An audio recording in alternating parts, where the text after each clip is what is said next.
Gold hub తాకట్టులో ఉన్న బంగారాన్ని విడిపించి కొనబడును. అదే రోజు ఆన్లైన్ ధరకు కొని డబ్బులు ఇవ్వబడును.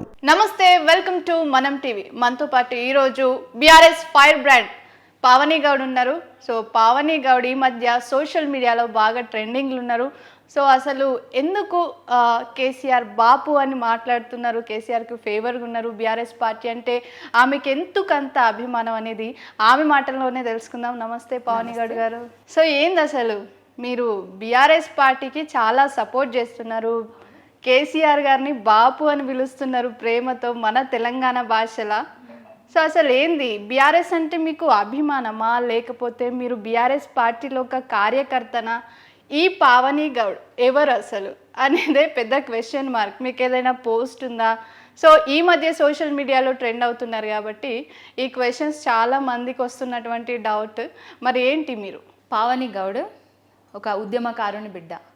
బీఆర్ఎస్ పార్టీ అప్పుడు 2001లో కేసీఆర్ గారు టీఆర్ఎస్ పార్టీని స్టార్ట్ చేసినప్పటి నుంచి ఉద్యమంలో ఉండి మా నాన్న తుమ్మనపల్లి రవీందర్ కార్యకర్తగా పనిచేసి కెప్టెన్ లక్ష్మీకాంతారావు అనుచరుడుగా పనిచేసిండు.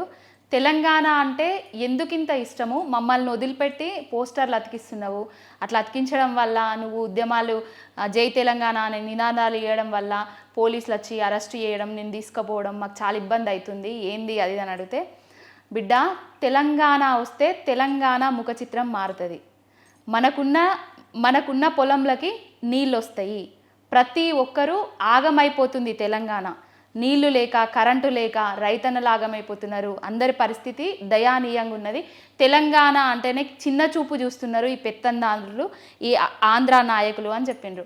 తెలంగాణ వస్తే నిజంగానే మారుతుందా అని నేను అడిగుండే మా డాడీని.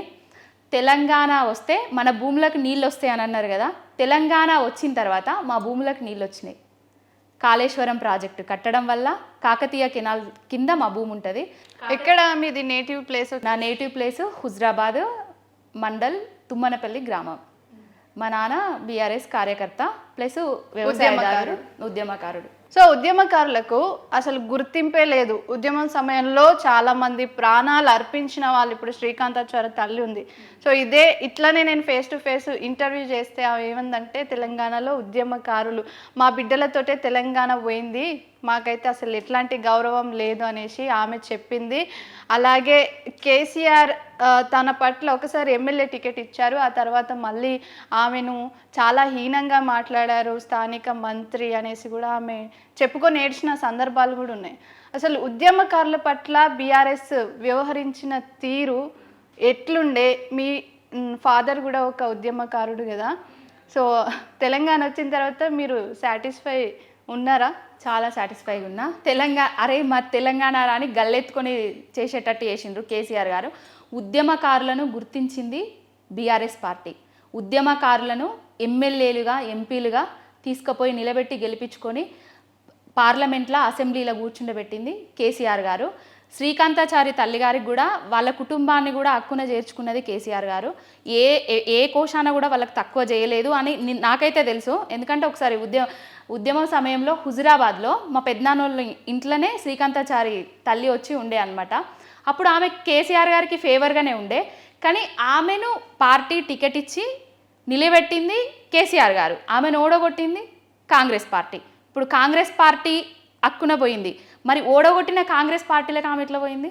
ఎట్లా మాట్లాడట్లంటే బీఆర్ఎస్ పార్టీలకు టీడీపీ సపోర్టర్స్ రాలేదా? తలసాని శ్రీనివాస్ యాదవ్ కానివ్వండి, దానం నాగేందర్ కానివ్వండి, వీళ్ళంతా ఎవరు? ఉద్యమకారులను పక్కకు పెట్టి వీళ్ళనే చుట్టుపక్కల కూర్చోబెట్టుకున్నారనే కదా కేసీఆర్ మీద విమర్శలు వచ్చినాయి. ఇప్పుడు ఉద్యమకారులను పక్కకు అనలేదు, ఉద్యమ ద్రోహులను పక్కకు కూర్చుండబెట్టుకోలేదు. ఆనాటి పరిస్థితులు, అప్పుడున్న పరిస్థితులను బట్టి ఎవరొచ్చిండ్రు, తెలంగాణ డెవలప్ అవుతుంటే కేసీఆర్ గారి పరిపాలన నచ్చి ఎవరైతే పార్టీలోకి వచ్చిండ్రో వాళ్ళందరికీ కూడా సముచిత స్థానం కల్పించిండ్రు. అలాగే ఉద్యమకారులకు కూడా సముచిత స్థానం కల్పించిండ్రు. ఇప్పుడు బల్క సుమన్ గారెవరు, గ్యాదర్ కిషోర్ గారెవరు, వీళ్ళందరూ ఉద్యమకారులు కదా. గెల్లు శ్రీనివాస్ యాదవ్ గారెవరు, వీళ్ళందరూ ఉద్యమకారులు కదా. అంటే కేవలం వాళ్ళు రాజేందర్ గారు ఎవరండి? రాజేందర్ గారు కూడా ఉద్యమకారుడే కదా. ఆయన 2 సార్లు మంత్రిగా చేసింది కూడా కేసీఆర్ గారే కదా. ఆయనను పతనం పట్టియాలనుకుంది కూడా కేసీఆర్ గారే. అక్కడి నుండి కేసీఆర్ గారు పతనం స్టార్ట్ అయ్యి ఈ రోజు ఇట్లా అయిపోయింది అని కూడా చాలా మంది అంటున్నారు. ఇప్పుడు ఈటెల రాజేందర్ గారు నా తమ్ముడు అనేసి కేసీఆర్ గారు చాలాసార్లు చెప్పిండ్రు.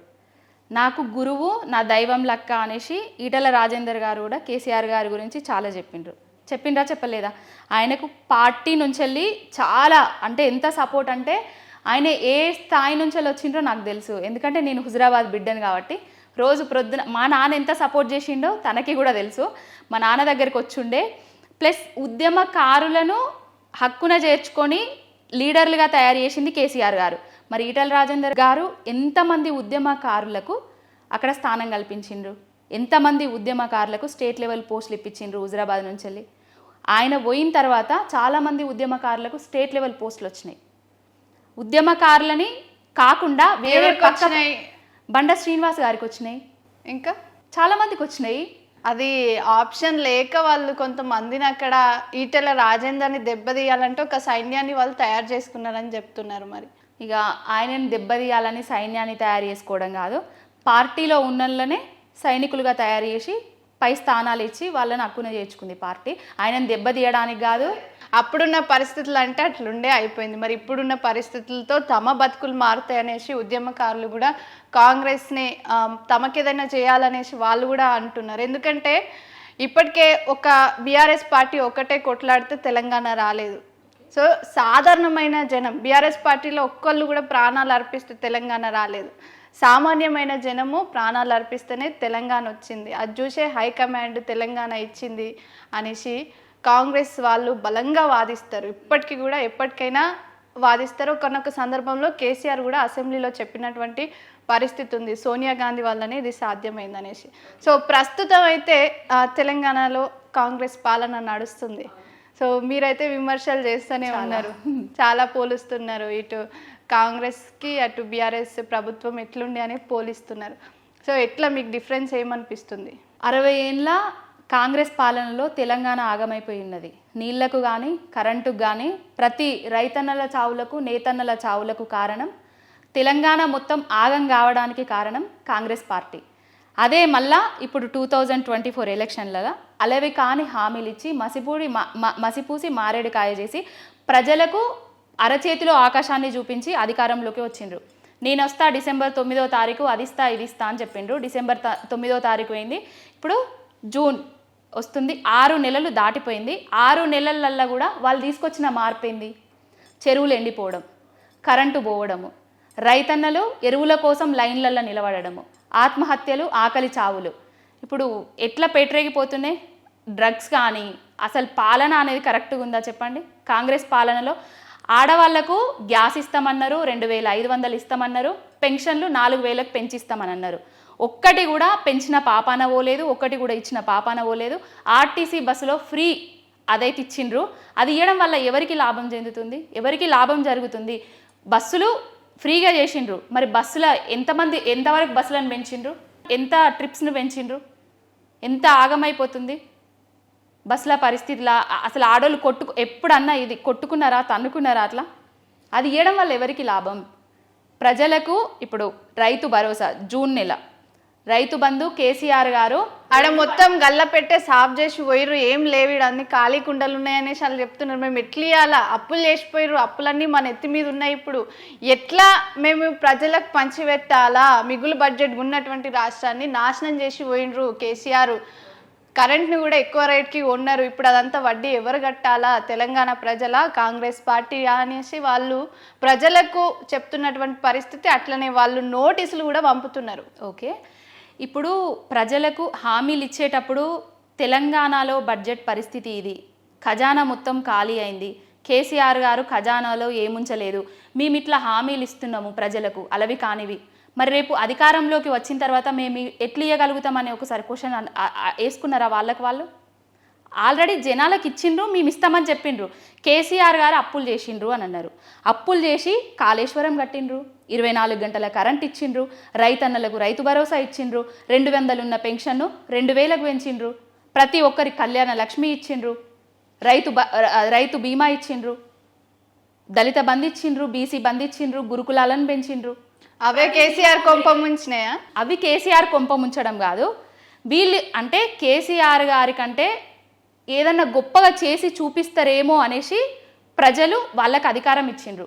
అధికారం ఇచ్చిన తర్వాత ఈ 6 ఏళ్లల్లో అంటే 100 రోజులకే చాలా వ్యతిరేకత, ప్రజల నుంచి వ్యతిరేకత వచ్చింది, అది వాస్తవము.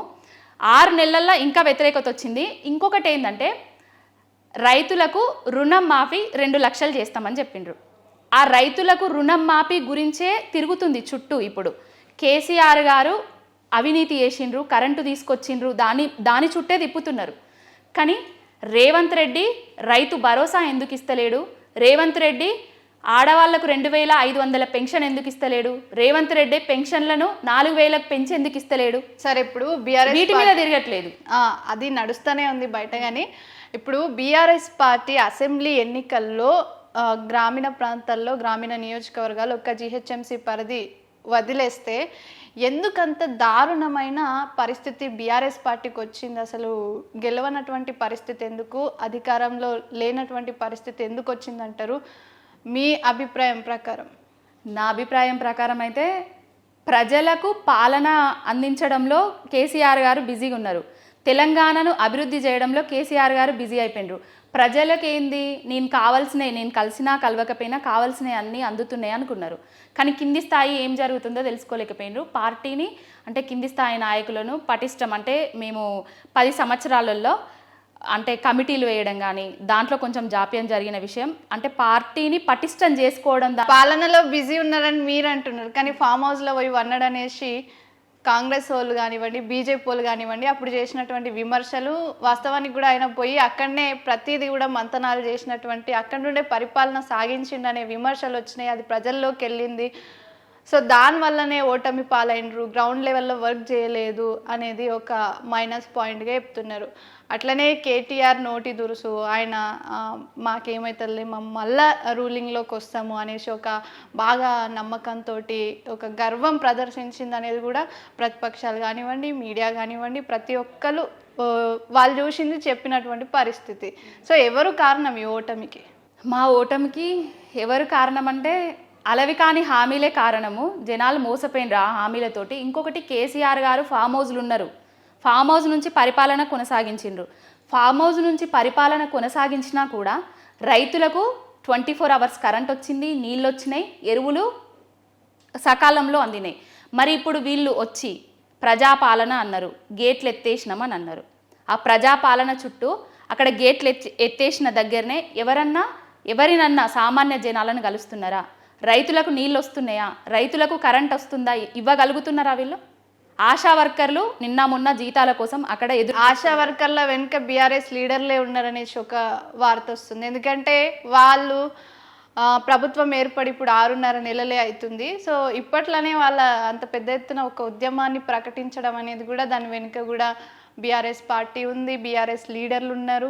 అందుకే వాళ్ళు అంత గట్టిగా ఉద్యమం చేస్తున్నారు అనేది కూడా ఒక మాట. ఆశా వర్కర్లు వాళ్ళు గవర్నమెంట్కి సంబంధించిన వాళ్ళు, వాళ్ళ వెనకాల పార్టీ ఉండి నడిపిస్తుంది అనేది మూర్ఖుల వాదన. అది ఆశా వర్కర్లకు 1000 రూపాయలు ఉన్న జీతాన్ని కేసీఆర్ గారు 12,000 చేసి ఇచ్చిండ్రు. ఆశా వర్కర్లకు చాలా పని ఉంటుంది గ్రామ స్థాయిలో. నేను చూసిన వాళ్ళ పరిస్థితి ఏందనేది. డ్రెస్ కోడ్ వైట్ శారీ కట్టుకొని ప్రజలకు చాలా సేవ చేస్తారు. వాళ్లకు కేసీఆర్ గారు సముచిత స్థానాన్ని కల్పించిండ్రు, వేతనాలు భత్యాలను పెంచిండ్రు. కానీ 6 నెలలైందా, ఏడాది అయిందా వేరు విషయం. 4 నెలల నుంచి వాళ్ళకి జీతాలు రావట్లేదు. వాళ్ళ ఇంట్లో పరిస్థితి ఎట్లా గడుస్తాయి? సామాన్యులు జీతాలు రాకపోతే వాళ్ళకి ఎట్లా వెళ్తుంది? జీతం మీద బతికేటోళ్ళకు వాళ్ళ జీతాలు రాక వాళ్ళు అక్కడ వచ్చి కూర్చుంటే ధర్నాలు చేస్తుంటే బీఆర్ఎస్ వాళ్ళు వెనుకాలుండి నడిపిస్తున్నారని అట్లాంటి వాదనలు చేయడం వాళ్ళ మూర్ఖత్వానికి ప్రదర్శన. అంతే, మూర్ఖత్వం అనుకోవచ్చు. టీఆర్ఎస్ని బీఆర్ఎస్గా మార్చడంతో కూడా కొంత నెగిటివిటీ వచ్చింది ప్రజల్లో. ఎందుకంటే ఇక్కడుండి ఫస్ట్ మనీలో సక్క పెట్టుకొని ఎదుటోడి ఇంట్లోకి పోయి ఏమన్నా ఉంటే చెప్పాలనేది మనం నార్మల్గా ఇంట్లో మాట్లాడుకునే మాట.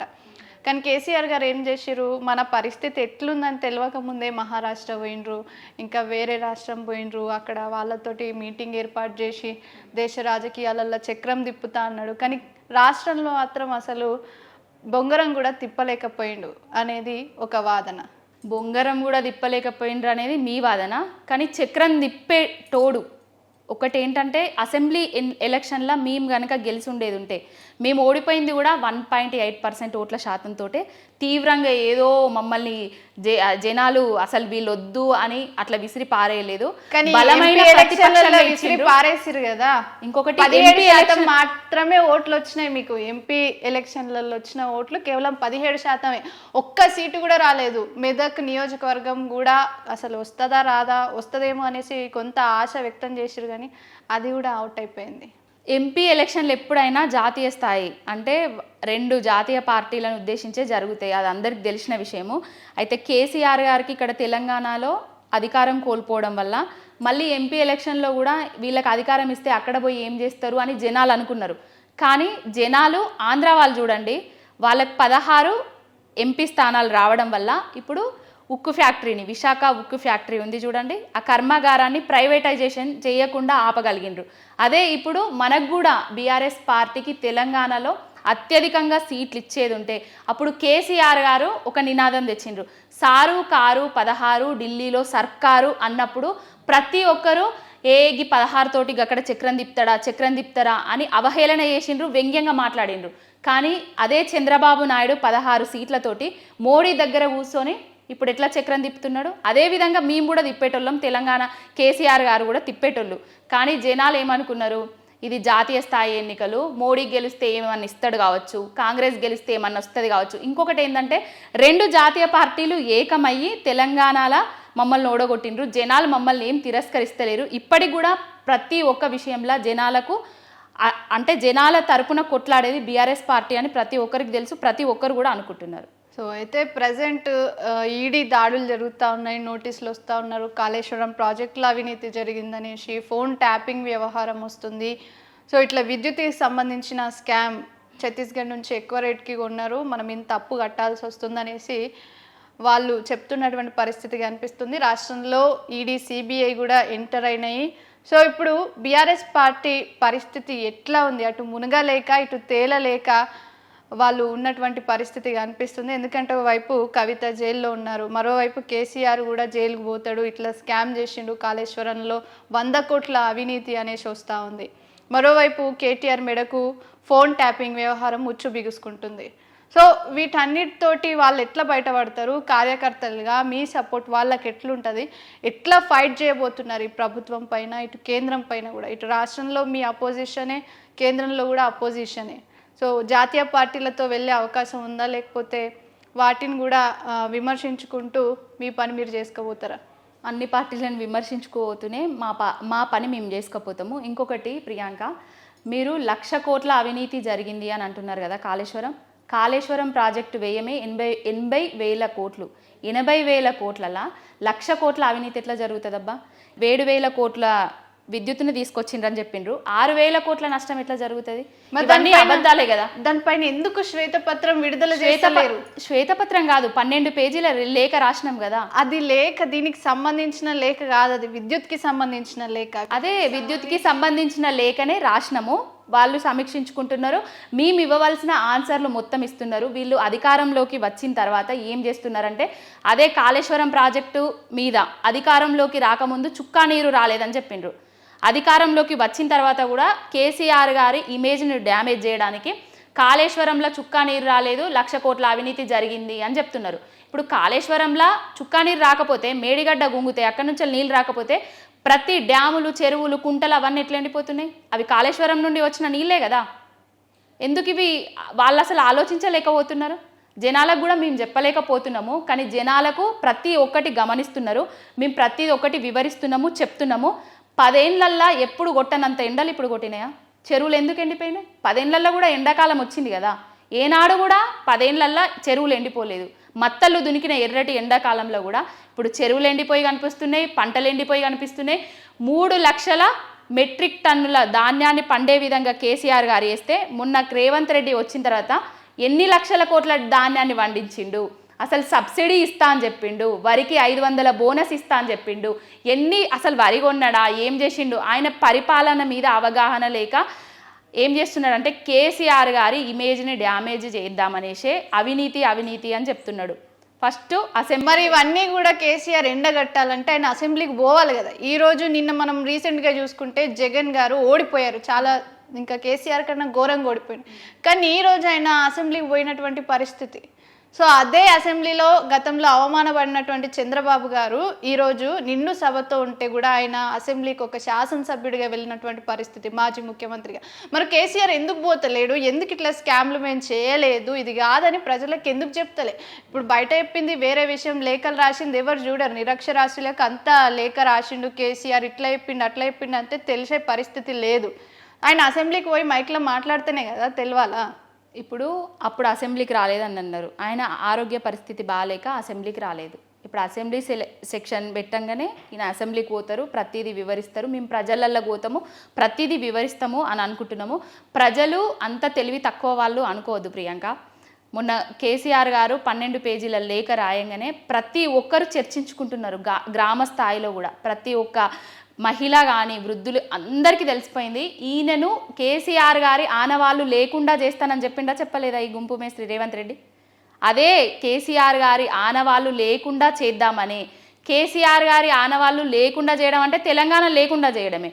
అది సాధ్యం కాకనే కేసీఆర్ గారి ఇమేజ్ను డ్యామేజ్ చేయడానికి ఇలాంటి కుక్కని చంపాలంటే పిచ్చి కుక్కని చేయాలి. ఇప్పుడు ఏంటంటే కేసీఆర్ ఇమేజ్ డ్యామేజ్ చేసి తర్వాత ఆయనని ఇక్కడ పార్టీని లేకుండా చేద్దామని ఈయన అనుకుంటున్నాడు, కలలు కంటున్నాడు. ఆయన కలలు కన్నంత మాత్రాన అది సాధ్యం కాదు. ఎందుకంటే తెలంగాణ అంటేనే కేసీఆర్ అంటేనే తెలంగాణ. ప్రతి ఒక్క తెలంగాణోడి గుండె చప్పుడు కేసీఆర్ గారు, ప్రతి ఒక్క గుండెలో కూడా కేసీఆర్ గారు ఉంటారు. ఎందుకంటే అప్పటి పరిస్థితులు వేరు, తెలంగాణ పరిస్థితులు ఇప్పటి పరిస్థితులు వేరు. ఇన్వెస్టర్లు నుంచెల్లి ఇన్వెస్టర్లు వచ్చేదాకా పరిపాలించారు. అట్లనే కేసీఆర్ గొప్పతనము కొన్ని తెలుగు పాఠ్య పుస్తకాల్లో కూడా ఉండే కొంత హిస్టరీని కూడా మార్చే ప్రక్రియ జరుగుతుంది. తెలంగాణ ఉద్యమంలో కేవలం వీళ్ళు మాత్రమే పోరాడలేరంటూ కూడా ఇప్పుడు చెప్తున్నటువంటి సర్కార్ హిస్టరీని కొంత చేంజ్ చేయాలని చూస్తుంది. సో దీనిపైన ఏం చెప్తారు? ఇప్పుడు కుంచిత స్వభావం ఉన్న వాళ్ళు ఏం చేస్తారు? దుర్బుద్ధి ప్రదర్శిస్తారు. అదే కదా, ఈయన తెలంగాణ ద్రోహి. రేవంత్ రెడ్డి అనేటైనే తెలంగాణ ద్రోహి. రైఫిల్ ఎక్కుపెట్టిండు ఉద్యమకారుల మీద. ఆయనది మచ్చ ఓడగొట్టుకోవడానికి, నేనేదో ఉద్యమకారుణ్ణి అని చెప్పుకోవడానికి ఎప్పుడు కూడా జై తెలంగాణ అననోడు అధికారంలోకి వచ్చిన తర్వాత కూడా జై తెలంగాణ అని ఆయన ఎప్పుడు అనలేదు. మొన్న నుంచి అంటున్నాడు. ఇప్పుడు కేసీఆర్ గారి బుక్కులలో ఉండడం వల్ల, ఈ కమ్మలు చింపడం వల్ల, కేసీఆర్ గారి కిట్టు మీద ఉండడం వల్ల, దాని మీద పోస్టర్లు వేయడం వల్ల కేసీఆర్ గారి పోతుందా ఇమేజ్? అస్సలే పోదు. అంటే పక్కా తెలంగాణ ద్రోహి రేవంత్ అని అంటే అంతే కదా, పక్కా తెలంగాణ ద్రోహే కదా. తెలంగాణ ద్రోహే కాబట్టి ఊసర వెళ్ళి రంగులు మార్చినట్టుగా పార్టీలు మార్చి, కండువాలు మార్చి అవసరాలకు అందరినీ వాళ్ళు కూడా అసెంబ్లీలో కొట్లాడినరు కదా, తెలంగాణ రావాలని కోరుకున్నారు కదా వాళ్ళు కూడా. ఎవరు? అసలు రేవంత్ రెడ్డి కూడా ఎమ్మెల్యే పదవికి రాజీనామా చేసిందా? దేనికి రాజీనామా? రాజగోపాల్ రెడ్డి చేయలేడా? కోమటిరెడ్డి వెంకటరెడ్డి వాళ్ళు ఇప్పుడు వాళ్ళు చేసిండ్రు, మరి వాళ్ళు ముఖ్యమంత్రులు కావచ్చు కదా. ఈయన ఎందుకైండు? రైఫిల్ ఎక్కువ పెట్టినోని ముఖ్యమంత్రిని ఎందుకు చేసిండ్రు? సోనియా గాంధీ తెలంగాణ ఇచ్చిండ్రు కదా. మరి కాంగ్రెస్ పార్టీలో ఎంతోమంది ఉద్యమకారులు ఉన్నా కూడా ఉద్యమకారుల మీద రైఫిల్ ఎక్కువ పెట్టినోడికి, చంద్రబాబు శిష్యుడికి కాంగ్రెస్లో ముఖ్యమంత్రి పదవి ఎందుకు ఇచ్చిండ్రు? అట్లా అంటే లాఠీలతో కొట్టిన దానం నాగేందర్కు బీఆర్ఎస్లా ఇవ్వలేదా ఎమ్మెల్యే సీటు? బీఆర్ఎస్లు ఇచ్చినాము, మా అభివృద్ధి చూసి వాళ్ళు వచ్చిండ్రు కాబట్టి వాళ్ళకి సముచిత స్థానం కల్పించినాం. ఇప్పుడు రేవంత్ రెడ్డి ఆంధ్ర వ్యక్తి అయినటువంటి అరికెపూడి గాంధీ ఇప్పటికీ గెలుస్తూనే ఉన్నాడు. ఆయన కూడా ఆంధ్ర వ్యక్తిగా ఉండి ఆయన ఇక్కడ పరిపాలన చేస్తున్నటువంటి దాఖలాలు లేవా? ఎందుకు లేవు? వాళ్ళు అంటే తెలంగాణకు వాళ్ళకు కూడా ప్రేమ ఉంది. ఇప్పుడు ఎంతోమంది సెటిలర్స్ ఉన్నారు హైదరాబాద్లో. ఇప్పుడు ప్రతి ఒక్కరైతే టీఆర్ఎస్కే ఓటేసిండ్రు కదా, మాకు స్థానాలు ఇచ్చిండ్రు కదా. కొంతమంది తెలంగాణ కేసీఆర్కి ఆకర్షితులయ్యి, ఇంకొకటి కేసీఆర్ రామన్న చేసే డెవలప్మెంట్కు, హైదరాబాద్లో చేసిన డెవలప్మెంట్కు ఆకర్షితులై ఓట్లేసిండ్రు, అభివృద్ధిని చూసి ఓట్లేసిండ్రు. వీళ్ళు కేసీఆరా తెలంగాణనా వాళ్ళు అనుకోలేదు, తెలంగాణ అభివృద్ధిని చూసి ఓట్లేసిండ్రు, తెలంగాణ అభివృద్ధిని కాంక్షించిండ్రు. సో ఇప్పుడు మరి బీఆర్ఎస్లో కార్యకర్త వాళ్ళ పరిస్థితి ఎట్లుంది అంటే, కింది స్థాయి ఉన్న నేతలను ముందైతే వాళ్ళని పట్టించుకోలేదు, అందుకే గ్రౌండ్ లెవెల్లో బాగా దెబ్బ పడింది అనేసి సొంత పార్టీ క్యాడరే చెప్పిండ్రు అధిష్టానానికి, మమ్మల్ని పట్టించుకోలేదు కాబట్టి ఇట్లా మనం ఓడిపోయినాం అనేసి. సో మీరు కూడా ఒక కార్యకర్త స్థాయి నుంచి ఒక ఉద్యమకారుడి కూతురుగా మీరు మొదలుపెట్టిర్రు మీ ప్రస్థానం. సో ఎట్లా ఉండబోతోంది? మరి మీకేమైనా పోస్ట్ లభించే అవకాశం ఉందా త్వరలో? అధిష్టానం నుంచి ఏమైనా హామీ వచ్చిందా? అధిష్టానం నుంచి అంటే నాకు కింది స్థాయి కార్యకర్త నుంచి వెళ్ళి బాపు కేసీఆర్ గారి వరకు కూడా పావని అని పిలుస్తారు. నన్ను గుర్తించిండ్రు. పోస్టుల కోసం పావని పనిచేసేది కాదు, పైసల కోసం పనిచేసేది కాదు. పోస్ట్ వచ్చినా రాకున్నా పార్టీ ఇప్పుడు ఉన్న కష్టకాలంలో పార్టీ చేసిన డెవలప్మెంట్ను, పార్టీ ఇప్పుడు ప్రభుత్వం కేసీఆర్ కనీసం గుర్తిస్తుందా? అంటే మీకు ఏదైనా అంటే గుర్తుపెట్టుకున్నది అందరికి ఉంటుంది, కానీ ప్రస్తుతం అయితే ఒక మహిళా గొంతుక కానీ ఫైట్ చేసే ఫైర్ బ్రాండ్ ఉన్నారు కాబట్టి కేసులకైనా దేనికైనా ఎదుర్కొనే సత్తా మీకుందా? ఉంది, ఎందుకు లేదు? ఉంది కాబట్టే కదా బెదిరించినా భయపెట్టినా కూడా నేను చేస్తూనే ఉన్నా. ఎందుకంటే కేసీఆర్ ఉన్నప్పుడు తెలంగాణ ఎట్లుంది, కేసీఆర్ లేనప్పుడు తెలంగాణ ఎట్లుందో నాకు తెలుసు. తెలంగాణ పరిస్థితి నేను చూసిన, డెవలప్మెంట్ చూసినా, అభివృద్ధిని చూసినా, అన్నీ చూసినా కాబట్టే కేసీఆర్ గారి మీద ప్రేమతోటి నేను చేస్తున్నా, తెలంగాణ మీద ప్రేమతోటి చేస్తున్నా. తెలంగాణ ఎంత ఆగమైపోతుందో ఈ 6 నెలలనే చూసినాం, ఇంకా కూడా చూస్తాము. ప్రతి ఒక్కటి చెప్తూనే ఉంటాము, ప్రజల సైడ్ ఉంటాము, ప్రజల గొంతుకై కొట్లాడుతూనే ఉంటాము. పార్టీల సముచిత స్థానం కల్పిస్తారా, కలిపియండ్రా, ఇంకా అది వేరు విషయము. నా అవసరం పార్టీకి ఉంటే పార్టీ సముచిత స్థానం కల్పిస్తుంది. నా అవసరం లేకుంటే నన్ను ఎట్లా యూజ్ చేసుకోవాలో పార్టీకి తెలుసు కదా. అదేంది చేతి పైన టాటూనా? కేసీఆర్ టాటూనా? అవును. అసలు నేను చూడనే లేదు అప్పటి నుంచి. ఎందుకు కేసీఆర్ టాటూ వేయించుకున్నారు? తెలంగాణ తీసుకొచ్చిండు కేసీఆర్ కాబట్టి, తెలంగాణలో ప్రజల బతుకులను మార్చిండు కేసీఆర్ కాబట్టి. కేసీఆర్ అంటే నాకు ఒక ఎమోషనల్ లాగా. ఇటు డాడీ ఉంటుంది, ఇటు కేసీఆర్ ఉంటారు. నేను కేసీఆర్ గారి పరిపాలన నచ్చి, కేసీఆర్ గారి ఉద్యమం నచ్చి, కేసీఆర్ గారు నా జాబ్ వదిలిపెట్టుకొని మరి బీఆర్ఎస్ పార్టీకి పనిచేస్తున్నాను. కేసీఆర్ గారి మీద అభిమానం ఇంతకు 1000 రెట్లు ఎక్కువ. నాకు పచ్చబొట్టు కాదు, ఆయన జన్మదినం సందర్భంగా మొన్న వేయించుకున్నాను. అంటే హైప్ కోసమా? లేదబ్బా, హైప్ కోసం అంటే రేవంత్ రెడ్డి తెప్పించుకోవాలి ఇప్పుడున్న ప్రభుత్వము, లేకపోతే మోడీ తెప్పించుకోవాలి. హైప్ ఏమున్నది, బాపు మీద అభిమానంతో అంతే. అచ్చా. సో మరి ఇప్పుడు మొన్న నేను ట్రోల్స్లో చూసిన, మీకు బీఆర్ఎస్ వాళ్ళు విల్లా ఇచ్చిర్రంట, డబ్బులు ఇచ్చిర్రంట, బీఆర్ఎస్ తరఫున ఇంకా గట్టిగా మాట్లాడండి అనేసి సపోర్ట్ చేసిండ్రు అన్నట్టు వినిపిస్తుంది. ఏమంటారు దీనిపైన? ఇదేంటంటే నేను చేస్తున్న పనితీరు చూసి నచ్చి కొంచెం జెలస్ ఫీల్ అయ్యి కూడా కొంతమంది నా మీద అపోహలు చేస్తున్నారు. నాకు విల్లా ఇచ్చినట్టే అయ్యి ఉంటే కేసీఆర్ గారి నుంచి వెళ్ళి కానీ పార్టీ తరపు నుంచి వెళ్ళి కానీ రూపాయి ఇంతవరకు నాకు వచ్చుంటే, నేను ఎవరి దగ్గర నన్న తీసుకొని ఉంటే, పైసల కోసమే పావని చేసేది ఉంటే ఇప్పుడే నిరూపిస్తే రాజకీయాల నుంచి తప్పుకుంటా. నేను అసలు రాజకీయాల జోలికే రాను. మీకు తెలుసా మీ పార్టీలో ఎట్లాంటి ప్రచారం జరుగుతుందని? నాకు కొంతమంది కాల్ చేసి అడిగిండ్రు, విల్లా ఇచ్చిండ్రంట కదా, హ్యాండ్ క్యాష్ ఇచ్చిండ్రంట కదా, నెలకింత డబ్బులు ఇస్తున్నారంట కదా, అందుకే చేస్తున్నారంట కదా అని అడిగిండ్రు కూడా. నా దృష్టికి కూడా వచ్చింది, చాలా బాధ అనిపించింది. నా డబ్బులు, నా కారు, నా పెట్టుకొని నేను ఆయన మీద ఉన్న అభిమానంతో ఆయన చేసిన పనులను ఇప్పుడు వచ్చిన విధ్వంసాన్ని చూపిస్తున్నా తప్ప నాకు ఇంతవరకు పార్టీ నుంచి వెళ్ళి ఎలాంటి ఆర్థిక సాయం నాకు అందలేదు. మరి మీకు ఏమొస్తుందని ఎందుకంత కష్టపడుతున్నారు? అభిమానం, పార్టీ అంటే అభిమానం, బాపు అంటే అభిమానం. బాపు అని పిలుస్తుంటేనే తెలిసిపోతుంది కదా. అవును, ఒకసారి అట్లా అనరా మీరు? వీడియోలో అంటారు చూడండి, బాపు కేసీఆర్. మంచి ఇంకా బాపు కేసీఆర్, అదే బాపు అని మన తెలంగాణలో అంతా స్వచ్ఛంగా చాలా రోజుల తర్వాత దాంతోటే మీరు బాగా ఫేమస్ అయ్యారు. అవునండి, దాంతోటే ఫేమస్ అయినా. అంటే ఆయన మీద నాకున్న అభిమానంతో ఫేమస్ అయినా. అంటే నన్ను ఎక్కడికి మీటింగ్స్ పోయినా కూడా ఫోన్ తీసుకొస్తారు, పెడతారు. ఒక్కసారి డైలాగ్ బాపు కేసీఆర్ అనవా అక్క అని పెడతారు. అనగానే అది రికార్డ్ చేసుకొని పాప వాళ్ళు స్టేటస్లలో అక్కడిక్కడ పెడతారు. ఈ మధ్యలో ఏమవుతుందంటే అక్క ఒక్కసారి గుంపు మేస్త్రి అనవా ప్లీజ్ అంటున్నారు. అట్లా అన్నమాట. మరి జాబ్ వదిలిపెట్టేసిండ్రు, మీ పిల్లలు కూడా పాపం స్కూల్కి పోతారు కావచ్చు, వాళ్ళ ఆలనా పాలన ఎవరు చూసుకోవాలి? సో మీరు రాజకీయాల్లోకి వచ్చేసిర్రు, ఏంది అసలు పరిస్థితి ఇప్పుడున్న పరిస్థితులలో? అంటే 10 ఏళ్ల నుంచి పావని గౌడ్ ఎవరో తెలియదు అంటే ఇప్పుడు కొత్తగా తెలుస్తున్నారు మీరు. అసలు ఎందుకు ఇట్లాంటి క్రైసిస్లో, బీఆర్ఎస్ క్రైసిస్లో ఉంది కదా, ఇట్లాంటి సిచ్యువేషన్లో మీరు ఎందుకు బీఆర్ఎస్లోకి అండ్ రాజకీయాల్లోకి ఎంటర్ అయినరు?